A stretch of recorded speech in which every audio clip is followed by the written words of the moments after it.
Bom dia, boa tarde, boa noite. Esse é o primeiro vídeo de uma série de vídeos chamado Deserto Filosófico. E a proposta dentro desses encontros é pegar alguns textos, algumas obras de filósofos ou de pessoas que entendem a filosofia com outras perspectivas, pegar esses textos e ler. Então, minha proposta aqui é fazer leituras e a partir dessas leituras também falar, ministrar aula, fazer as minhas considerações, colaborações e dar a minha visão, né, como eu enxergo essa filosofia, que ela é tão importante para os dias de hoje, importante para a gente refletir um pouco sobre a nossa existência, a nossa conduta e o sentido de felicidade que nós temos na vida. Então, eu vou fazer esses primeiros vídeos do Deserto Filosófico, usando esse livro aqui. Então, esse livro, Uma Breve História da Filosofia, de Nigel, não sei mais ou menos como é que é o sobrenome, né? Nigel Arburton. E esse livro ele tem uma série de capítulos e cada capítulo aborda um filósofo específico. Então, começando pelo capítulo 1, o capítulo 1 desta obra está falando sobre Sócrates e Platão.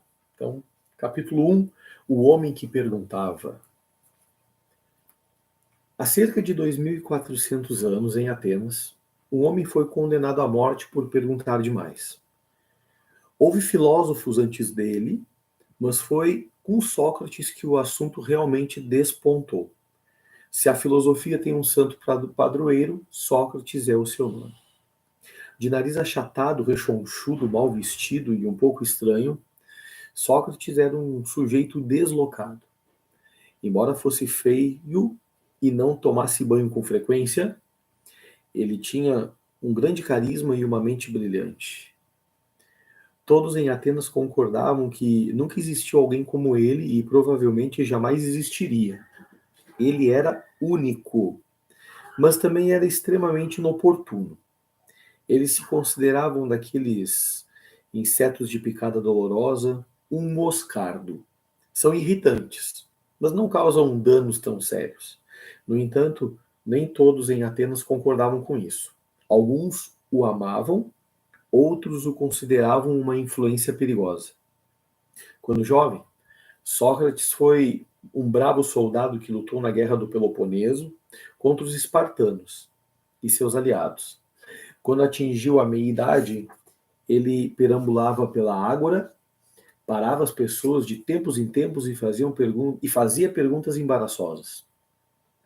Isso era mais ou menos tudo o que fazia. Porém, suas perguntas eram afiadíssimas, pareciam simples, mas não eram. Um exemplo seria a conversa dele com Eutidemo.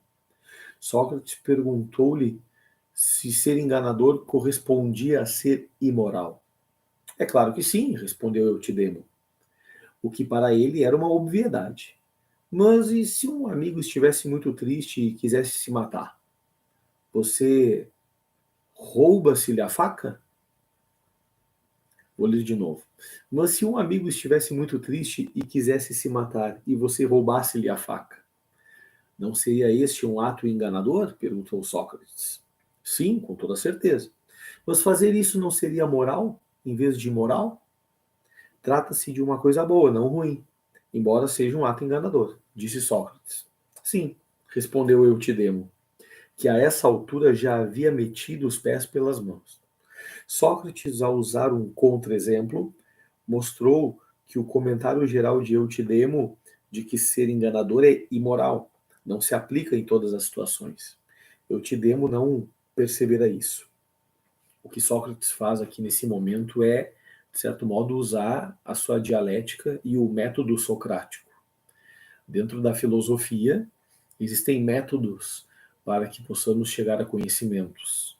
E Sócrates ele é considerado o pai da filosofia por dois motivos iniciais. Primeiro, que ele coloca o homem e os assuntos sociais, antropológicos no centro da discussão, e ele é considerado também o pai da filosofia, porque ele de modo consciente, cria um método de conversação, buscando, de certo modo, um polimento dos argumentos e a busca pela verdade. Vamos pensar que Sócrates ele buscava e acreditava na existência de uma verdade universal e por isso ele, dentro do método socrático, que é um método de pergunta, escutas de resposta, desconstrução dessas respostas para o nascimento de um novo conhecimento que busca responder melhor aquela primeira indagação. E a gente, dentro do método socrático, a gente chama a primeira parte de ironia, né? Na verdade, existe uma indagação, ou melhor, existe uma exortação, um convite, a conversa, uma indagação, que seria a pergunta, e a partir das respostas, Sócrates ele vai provocar, no bom sentido da palavra, o seu interlocutor para ter certeza ou para verificar até que ponto ele tem certeza daquilo que ele está dizendo. O nome disso é ironia, e a partir desta ironia, ele vai para a última etapa do seu método conversativo, se a gente pode dizer assim, que é a maiêutica. Né? A palavra maiêutica significa o nascimento de uma nova ideia. E ele usa essa palavra dentro do seu método, maiêutica, né? o parto de novas ideias, muito em razão da sua mãe, que era parteira. A gente sabe pelos livros de filosofia que o pai de Sócrates ele era um artesão e a mãe de Sócrates era parteira. Então, se a mãe de Sócrates gerava vida, Sócrates ele geraria no futuro, enquanto filósofo, geraria novas ideias. Então ele vai parir as novas ideias. Enfim, vamos seguir aqui na leitura. Repetidas vezes Sócrates demonstrou que as pessoas que encontrava na ágora realmente não sabiam o que pensavam saber. O comandante militar daria início a uma conversa estando totalmente certo de que sabia o que significava coragem. Mas depois de 20 minutos na companhia de Sócrates, iria embora totalmente confuso. A experiência deveria ser desconcertante. Sócrates adorava revelar os limites do que as pessoas entendiam genuinamente, bem como questionar as suposições que serviam de base para suas vidas. Para ele, era um sucesso quando a conversa chegava ao fim e as pessoas percebiam o quão pouco sabiam. Algo muito melhor do que continuarmos acreditando que entendemos algo quando na verdade não entendemos. Naquela época, em Atenas, os filhos dos nobres eram enviados para estudar com sofistas, professores sagazes que treinavam os estudantes na arte da retórica e cobravam muito caro por isso. Sócrates, em contrapartida, não cobrava por seus serviços. De fato, ele dizia que não sabia de nada, então como poderia ensinar? Isso não impedia que os estudantes o procurassem e ouvissem suas conversas, mas tampouco o tornava benquisto entre os sofistas. Um dia seu amigo Querefonte consultou o oráculo de Delfos. O oráculo era uma velha sábia que respondia a perguntas feitas pelos visitantes. Suas respostas geralmente tinham forma de um enigma. Existe alguém mais sábio que Sócrates? Perguntou Querefonte. Não, foi a resposta. Ninguém é mais sábio que Sócrates. Antes de falar um pouquinho sobre o que o oráculo de Delfos falou para Sócrates, e Pitia é o nome do oráculo, uma sacerdotisa que olha para Sócrates e diz que ele é o mais sábio da Grécia porque ele é aquele que sabe que não sabe. Ou seja, ele reconhece uma humildade filosófica. Ele reconhece que ele não é o dono da sabedoria. Ele não é o dono da verdade. Ele sabe que não sabe. Ele sabe o quão limitado ele é para descobrir as verdades. É se desprovir ou se ausentar dentro do seu coração de uma arrogância filosófica daquele que diz que sabe tudo. E Sócrates, ele vai dentro do seu método, de certo modo, provar ou tentar criar essa conclusão dentro do seu método com os interlocutores de que eles achavam que sabiam e eles vão sair da conversa, no final da conversa, ter essa conclusão de que eu achei que eu sabia. E Sócrates, ele brigava muito com os sofistas. É interessante que para os sofistas não há uma verdade absoluta, né? Então, os sofistas, eles não creem, eles relativizam a verdade. Para os sofistas não há uma verdade. Existe um relativismo filosófico nesse sentido. E Sócrates é o cara que acredita que há uma verdade, embora ele reconheça sua limitação para chegar à verdade. Quem são os sofistas, né? Então, os sofistas, eles são professores de retórica, andarilhos, itinerantes, que iam para a casa dos seus alunos, dormiam, comiam na casa dos alunos e, em troca também de dinheiro, ensinavam a retórica, que é a arte do falar bem. Né? Retórica, arte do falar bem. E geralmente quem procurava os sofistas eram aqueles filhos, de certo modo, da elite grega, que tinham o direito de ir para a Ágora Ateniense para debater a política. Então a gente sabe que a primeira forma de democracia que houve, o nosso primeiro exemplo de democracia é a democracia de Atenas, onde os homens livres que nasceram nas cidades, eles tinham essa liberdade, esse direito político de ir para a Ágora, para a Praça de Atenas, debater sobre os rumos da cidade, sobre as diretrizes que Atenas e que outras cidades deveriam seguir. E a gente sabe que esse não é o melhor exemplo de democracia, porque vamos pensar que as mulheres não podiam participar desse processo democrático, os estrangeiros não podiam participar desse processo democrático e muito menos os escravos da época. Só que, ao mesmo tempo, na época de Sócrates, não há uma valorização da escrita nem da leitura. Na época de Sócrates, a valorização que há dentro daquele contexto é a oralidade, a valorização da oralidade. Então, eu não vou para a Ágora para escrever, né, para fazer um pronunciamento escrito. Não, eu vou me pronunciar, eu vou usar a minha oralidade para tentar influenciar.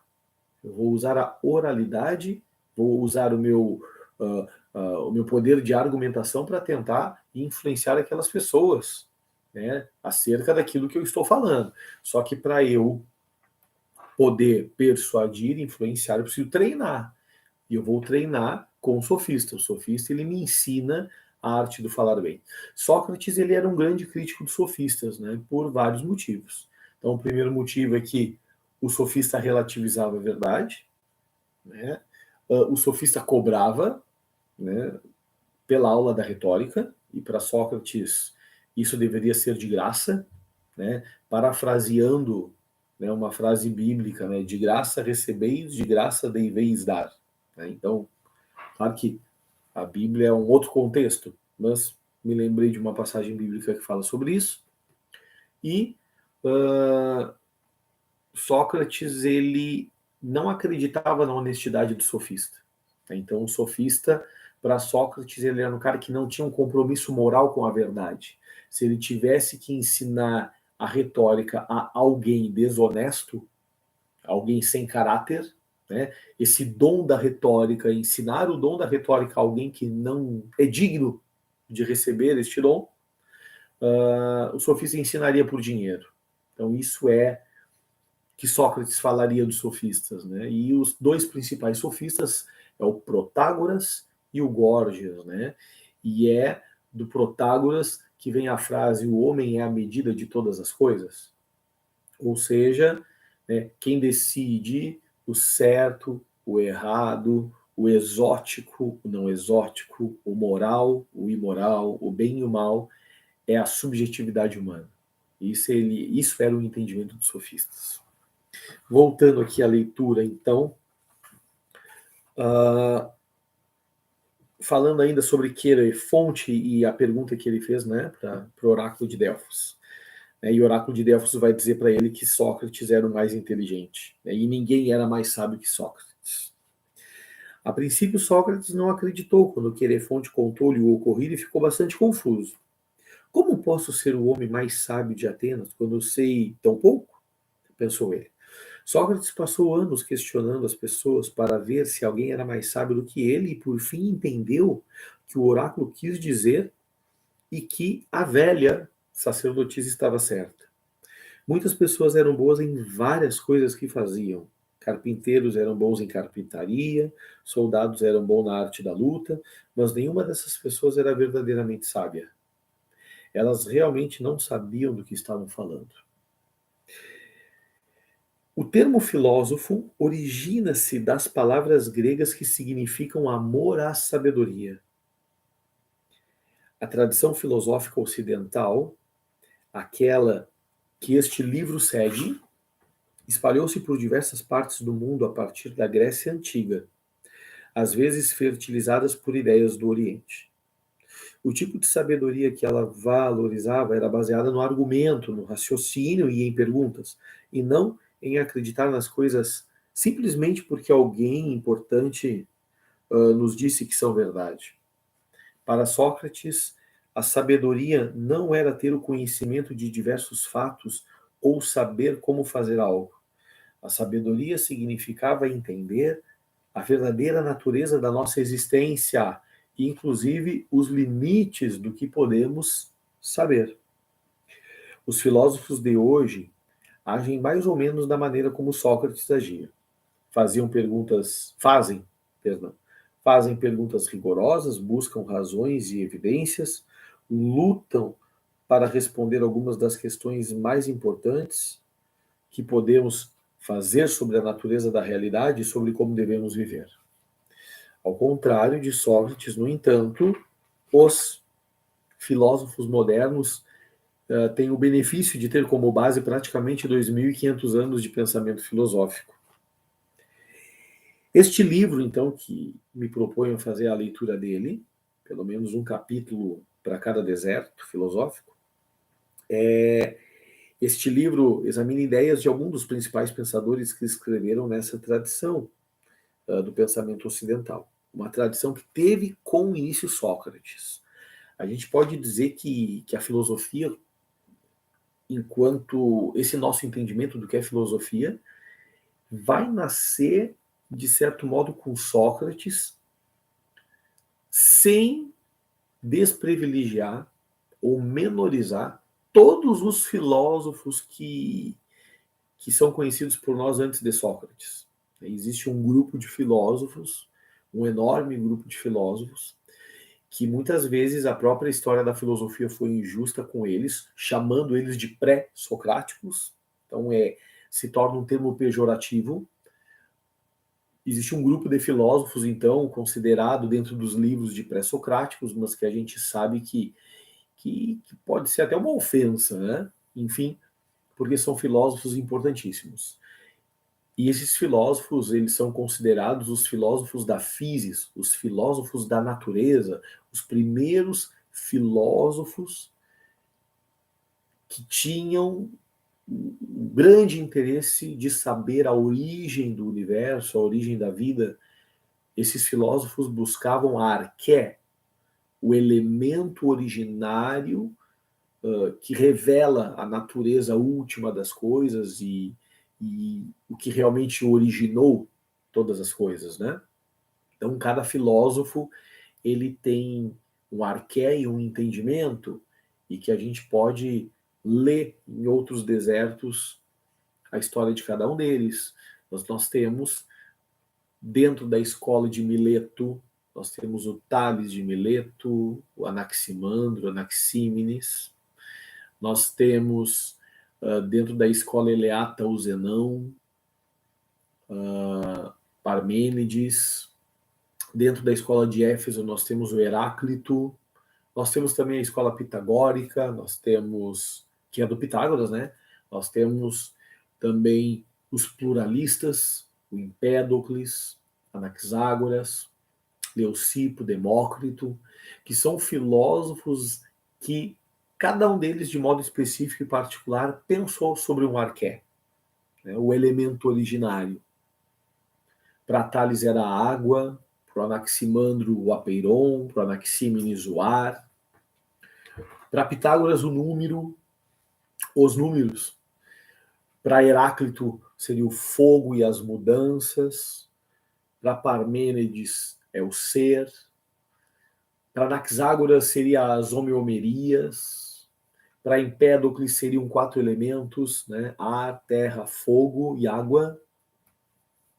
Para Leucipo e para Demócrito seriam os átomos. Cada filósofo, considerado os filósofos da física ou os primeiros cientistas, elaboraram um conjunto de proposições, pensamentos, buscando identificar a origem do universo.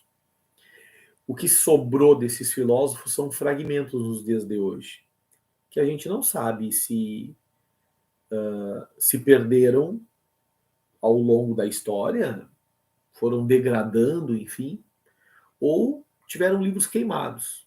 Né? Existem alguns filósofos que vão dizer que desde os tempos antigos havia rixas entre as ideias dos próprios filósofos e um filósofo podendo queimar o livro do outro poderia ser possível.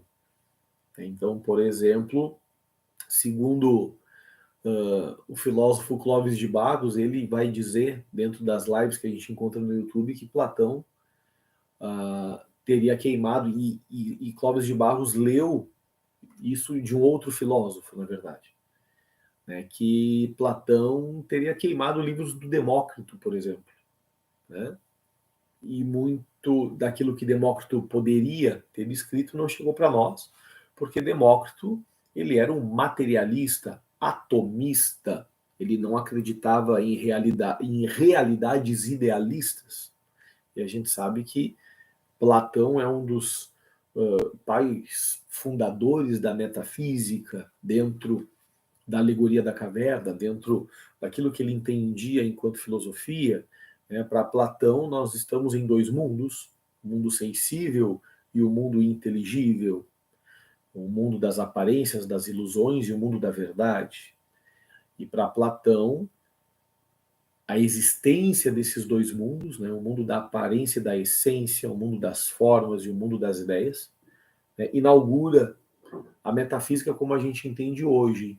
Aí o cristianismo tem muita influência dessa filosofia platônica. Então, em outro vídeo a gente pode falar e fazer uma reflexão só da alegoria da caverna, que é o principal mito de Platão, que ele cria essa história para justamente nos dizer isso, né? A existência de 2 mundos. E o segundo mundo, o mundo das ideias, o mundo inteligível, é o mundo metafísico, que para Demócrito isso não existe. Para Demócrito, tudo é matéria, inclusive pensamento. Perdão, é matéria. Tudo é átomo, inclusive os pensamentos. Seguindo aqui a leitura, vamos lá, 23 minutos de aula. O que fazia de Sócrates tão sábio era o fato de continuar fazendo perguntas e de estar sempre disposto a debater suas ideias. A vida, declarava ele, só vale a pena ser vivida quando pensamos no que fazemos. Uma existência sem análise é adequada para o gado, mas não para os seres humanos. Sócrates recusou-se a escrever qualquer coisa, o que é incomum para um filósofo. Para ele, falar era melhor do que escrever. Palavras escritas não podem replicar. Não podem nos explicar nada quando não as entendemos. A conversa frente a frente era muito melhor, dizia ele. Durante uma conversa, podemos levar em conta o tipo de pessoas com quem conversamos, podemos alterar o que dizemos para que uma mensagem seja compreendida. Como ele se recusava a escrever, é sobretudo por meio da obra de Platão, seu principal pupilo, que temos uma boa ideia sobre o que esse homem notável falava e no que acreditava. Platão registrou uma série de conversas entre Sócrates e as pessoas que questionavam. Esses escritos são reconhecidos como diálogos platônicos e constituem grandes obras tanto de literatura quanto de filosofia. De certa forma, Platão foi o Shakespeare de sua época. Lendo esses diálogos, temos uma noção de como era Sócrates e do quanto ele era inteligente e exasperador. Na verdade, não se trata de uma tarefa tão simples, pois nem sempre podemos distinguir se Platão estava escrevendo porque Sócrates realmente disse ou se estava colocando suas próprias ideias na boca de um personagem que ele chamou de Sócrates. Uma das ideias que a maioria das pessoas acredita ser de Platão e não de Sócrates é a de que o mundo não é o que realmente parece ser. Há uma diferença significativa entre aparência e realidade. A maioria de nós confunde aparências com realidade. Pensamos que entendemos, mas não entendemos. Platão acreditava que somente os filósofos entendem como o mundo verdadeiramente é. Em vez de confiar nos sentidos, eles descobrem a natureza da realidade pelo que pensamos. E essa ideia aqui é polêmica para Platão. Então, o estado ideal, por exemplo, para Platão, é um estado em que somente o filósofo deveria governar a cidade, porque, segundo Platão, o filósofo seria o único que teria uma predisposição para encontrar a verdade. Os camponeses, os trabalhadores, eles teriam uma habilidade produtiva, produtora. Os militares teriam uma habilidade da segurança. E os filósofos teriam a habilidade de estarem mais próximos ou à procura da verdade. Então, para ele, o filósofo deveria ser o rei. E ele, dentro desta ideia, né, de um rei filósofo, né, vamos também entender que Platão ele não era um cara adepto da democracia. Ele viu o seu mestre Sócrates morrer por causa da democracia. Então, Platão ele não era um cara que concordava com um regime democrático. Vamos entender que Platão ele era um aristocrata, um autoritário, que achava que somente o rei poderia ser filósofo e que esse filósofo, no momento que encontrasse a verdade, ele deveria, de certo modo, impor a verdade aos outros. O que para nós é um problema. Para nós isso é uma ditadura, é um autoritarismo. Né? E é esse Platão que acredita, então, nos dois mundos. Né? Então vejamos essa ideia aqui, segundo o texto. Para defender isso, Platão descreve uma caverna. Nessa caverna imaginária, há pessoas acorrentadas, viradas para uma parede. Diante delas, as pessoas veem sombras trêmulas que acreditam corresponder a coisas reais, mas não são. O que veem são sombras projetadas por objetos conduzidos na frente de uma fogueira que fica lá atrás. Essas pessoas passaram a vida inteira pensando que as sombras projetadas na parede são o mundo real. Até que um dos sujeitos se liberta das correntes e segue em direção ao fogo. Seus olhos ficam turvos e, a princípio ficam turvos. Mas depois ele começa a ver onde está. Caminha aos tropeços para fora da caverna e, por fim, consegue olhar para o sol. Quando ele volta para a caverna, ninguém acredita no que ele diz sobre o mundo lá fora. O homem que se liberta é como filósofo. Ele vê além das aparências. As pessoas comuns não têm muita noção da realidade porque se contentam em olhar o que está diante delas, em vez de refletir profundamente sobre as coisas. Contudo, as aparências são enganadoras. O que vem são sombras, não a realidade. O que Platão acredita que a maioria das pessoas vivem dentro da caverna, ou seja, a maioria das pessoas vão viver a sua vida de ilusão, uma vida feliz até que certo ponto, alegre até certo ponto, mas sendo enganadas de certo modo. Então, Platão, eu me lembro muito do filme do Matrix também, que tem uma parte que Neo do Matrix 1. Neo está sendo resgatado da Matrix e o Morfeu diz para ele: eu estou te mostrando a verdade, nada mais. Significa que nem sempre a felicidade ou uma alegria duradoura está próximo da verdade, está próximo da realidade. As pessoas podem ser felizes em serem enganadas a vida inteira, passarem por grandes alegrias, grandes prazeres e, no fundo, viverem uma vida numa cegueira, que é o que acontece quando esse prisioneiro sai da caverna, né? Quando ele sai da caverna, ele, de certo modo, ele fica cego, o que significa um choque de consciência e um choque de realidade. Né? Qual é a simbologia da cegueira? Sair da caverna e ficar cego significa que eu me dei conta de que eu estava sendo enganado, eu me dei conta agora da vida real. E quando ele volta, ele vai tentar, de certo modo, resgatar os seus amigos que estão na caverna, mas os amigos da caverna não querem sair de lá porque acreditam que ali é o mundo real e quem saiu da caverna que é o louco. É ele que se perdeu, ele que está, né, vivendo uma realidade mentirosa. Né? Muito bem, seguindo a leitura aqui. Me perdi. Enfim, né? Contudo, as aparências da caverna são enganadoras. O que vem são sombras, não a realidade. Essa história da caverna está ligada ao que ficaria conhecido como a teoria platônica das formas, né? O mundo das ideias. Então, o mundo das ideias, o mundo inteligível, fora da caverna, e dentro da caverna, o mundo sensível, o mundo da ilusão. Né? A maneira mais fácil de compreendê-la é com um exemplo. Pense em todos os círculos que você já viu na vida.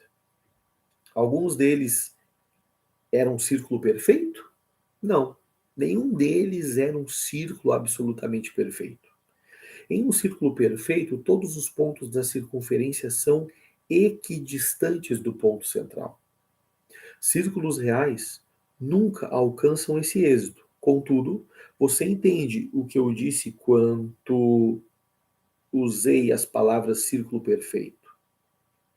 Você entende o que eu disse quando usei as palavras círculo perfeito. Então, o que é esse círculo perfeito? Platão diria que a ideia de um círculo perfeito é a forma do círculo.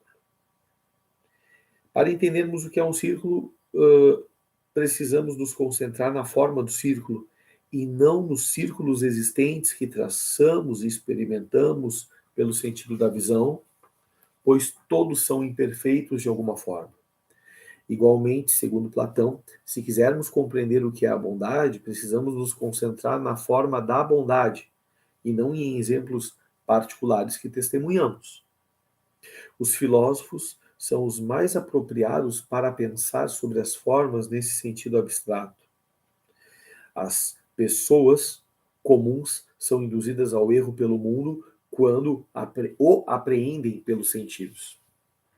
Como os filósofos são bons em pensar sobre a realidade, Platão acreditava que eles deveriam estar no governo e deter o poder político, né? O que eu já falei aqui. Em A República, sua obra mais famosa, ele descreve uma sociedade imaginária perfeita. Antes de entrar aqui na sociedade imaginária perfeita, o livro aqui está usando as formas perfeitas como o mundo das ideias, né? E de certo modo eu aqui falei a forma no sentido material. Então, corrigindo aqui, né? O que está em jogo é que aquilo que é matéria não é perfeito. Aquilo que é matéria é cópia das coisas. Né? E as ideias são perfeitas. Então, a gente pode pensar no ser humano, né? O ideal do ser humano é uma coisa. Só que tu nunca irás encontrar concretamente um ser humano de acordo com o ideal do ser humano. Então, as ideias são perfeitas. O ideal de ser humano é perfeito. Mas tu não encontrarás um ser humano perfeito. Essa é a diferença dos dois mundos. Voltando aqui, né, na República e no ideal de sociedade para Platão. Para ele, né, os filósofos estariam no topo e teriam educação especial, mas sacrificariam seus próprios prazeres em nome dos cidadãos que governavam. Abaixo deles estariam os soldados treinados para defender o país, e abaixo deles estariam os trabalhadores. Platão acreditava que esses três grupos de pessoas configurariam um equilíbrio perfeito, como uma mente bem equilibrada, cuja parte racional mantivesse as emoções e os desejos controlados. Infelizmente, seu modelo de sociedade era profundamente antidemocrático e manteria as pessoas sob controle por meio da combinação de forças e mentiras. Grande parte das artes seria banida, tendo como base sua ideia de que eram falsas representações da realidade. Atenção aqui. Os pintores retratavam a aparência, mas as aparências são enganadoras em relação às formas, que é a palavra que ele está usando aqui para explicar as ideias. Cada aspecto da vida na República Ideal de Platão seria estritamente controlado de cima. É o que hoje chamaríamos de Estado totalitário. Platão pensava que permitir o voto ao povo era como deixar que os passageiros guiassem o navio. Melhor deixar o comando por conta daqueles que sabem o que estão fazendo. Se para ele os trabalhadores não têm como chegar na verdade, os militares não têm como chegar na verdade, como é que tu vai dar o poder de voto para os trabalhadores e para os militares? Deixa para votar aqueles que conseguem olhar a verdade. É uma arrogância filosófica, né? Então, se o seu mestre vem na ideia do só sei que nada sei e da minha limitação enquanto verdade, Platão, enquanto aluno, vai pensar diferente do seu mestre Sócrates, né? E a questão dos pintores aqui, né? Platão, ele não gostava dos pintores porque o pintor, ele pinta aquilo que ele percebe e vê empiricamente. Mas aquilo que ele já está vendo empiricamente já é cópia do mundo inteligível. Então, para Platão, o pintor, ele está copiando a cópia e não copiando algo real. Então, se o mundo sensível já é um erro, o artista e o pintor, para Platão, está errando duas vezes. Né? Então, é um erro duplo. Por isso que ele não gosta dos pintores.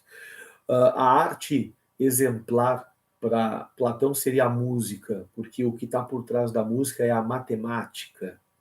E Platão, ele tem muita influência de Pitágoras também, inclusive na Academia de Platão, que é a universidade, a escola que Platão cria na Grécia, ele coloca um dizer em cima,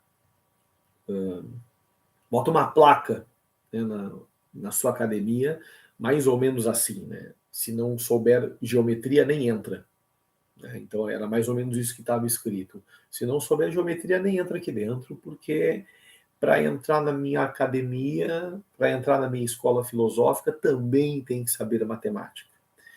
E Platão também recebe a influência da transmigração da alma, o que seria hoje uma certa reencarnação, que é a influência de Pitágoras também, da escola pitagórica, né? Porque Pitágoras ele é um enigma da filosofia, a gente não sabe se de fato Pitágoras foi uma pessoa, né? Existiu, o que a gente sabe é das escolas pitagóricas. Né? Então, Platão ele tem uma influência das escolas pitagóricas, dentro dessa questão da matemática, né? A matemática ele é um ser real, sem um corpo real. Vamos imaginar, né, que a gente sabe que a matemática é uma essência real, mas cadê a materialidade, o concreto da matemática? Enfim, né, cenas para os próximos capítulos. E Platão também acredita, junto com a escola pitagórica, na espiritualidade do orfismo, que é uma religião que não existe, mas que não existe mais, mas que, de certo modo, criou essa nossa ideia da transmigração, da alma que desencarna e encarna no outro corpo. Então, a gente pode dizer que, na linguagem de hoje, é a reencarnação, né, que Platão acreditava também e que Pitágoras acreditava. né? Pitágoras e a escola pitagórica, né? Quase chegando no final da leitura do capítulo 1, ok? A Atenas do século V, ela era bem diferente da sociedade que Platão imaginou em A República, né? Aquela sociedade antidemocrática, né? Era uma espécie de democracia à época do século V. Embora somente 10% da população pudesse votar, como eu já tinha falado. Mulheres e escravos, por exemplo, estavam automaticamente excluídos. No entanto, os cidadãos eram iguais perante a lei, e havia um elaborado sistema de sorteios para garantir que todos tivessem uma chance justa de influenciar nas decisões políticas. Uma coisa interessante na Ágora: na Ágora não havia uma votação para quem ia pegar cargos, para quem ia cuidar de alguma coisa específica da cidade. Na Ágora não havia voto, havia sorteio. Então todo mundo que estava na Ágora, né, e que fosse sorteado, ele pegaria o compromisso. Então, tu ser sorteado na Ágora e negar um compromisso, em outras palavras, né, e a palavra que eles usavam era idiota. Tu és um idiota, ou seja, tu tens o direito, tu tens a liberdade, tu fostes sorteado para desempenhar tal tarefa e tu não quer desempenhar a tarefa. Então, isso é um problema. Tu és um idiota porque tu tens a liberdade, o direito e tu não estás usando devidamente. Então, o que acontecia na água eram sorteios. Atenas, como um todo, não valorizou Sócrates de modo tão exaltado quanto o Platão o valorizou. Longe disso. Muitos atenienses acreditavam que Sócrates era perigoso e que estava deliberadamente destruindo o governo.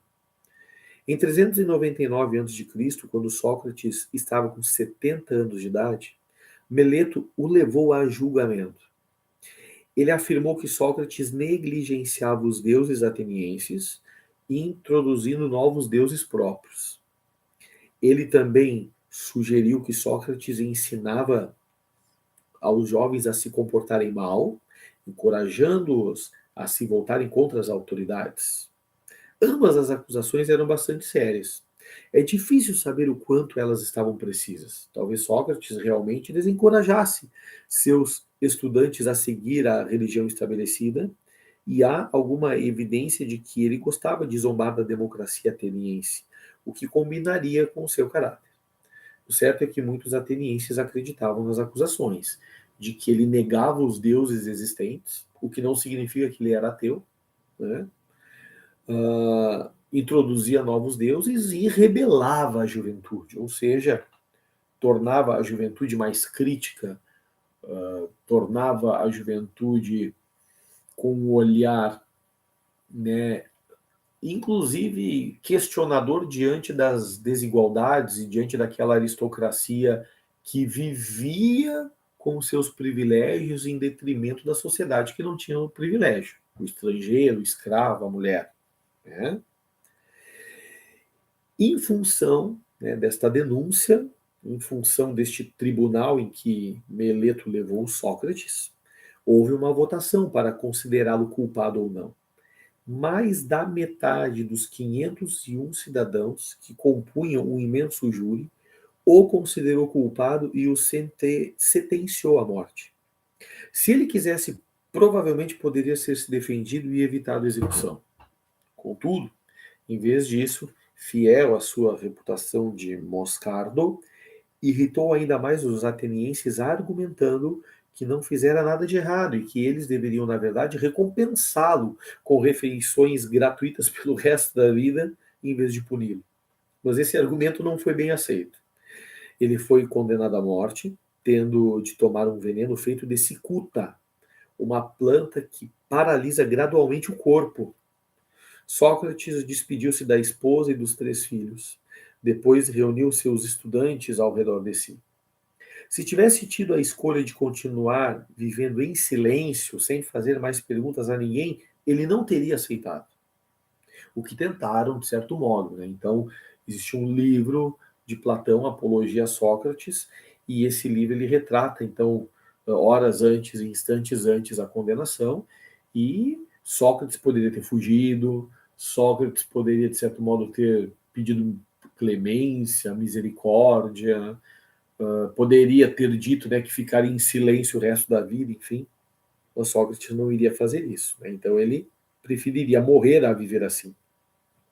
Sócrates tinha uma voz interior que lhe dizia para continuar questionando tudo, e ele não atrairia essa voz interior. Então tomou o cálice de veneno e morreu logo depois. Nos diálogos de Platão, no entanto, Sócrates ainda vive. Esse homem difícil que continuou fazendo perguntas e preferiu morrer a parar de pensar sobre como as coisas realmente são, tem sido uma inspiração para os filósofos desde aquela época. O impacto imediato de Sócrates foi exercido sobre aqueles que o cercavam. Além de Platão, outro grande pupilo de Sócrates foi Aristóteles, um tipo de pensador bastante diferente. E, terminando esse deserto filosófico ponto 1, o próximo deserto filosófico provavelmente vai ser a leitura de Aristóteles, a ética aristotélica, a verdadeira felicidade e, por ser o pai da ciência, tem tantas outras ideias interessantes para abordar sobre Aristóteles. Então, Deus abençoe. Muito obrigado por esta aula. Até.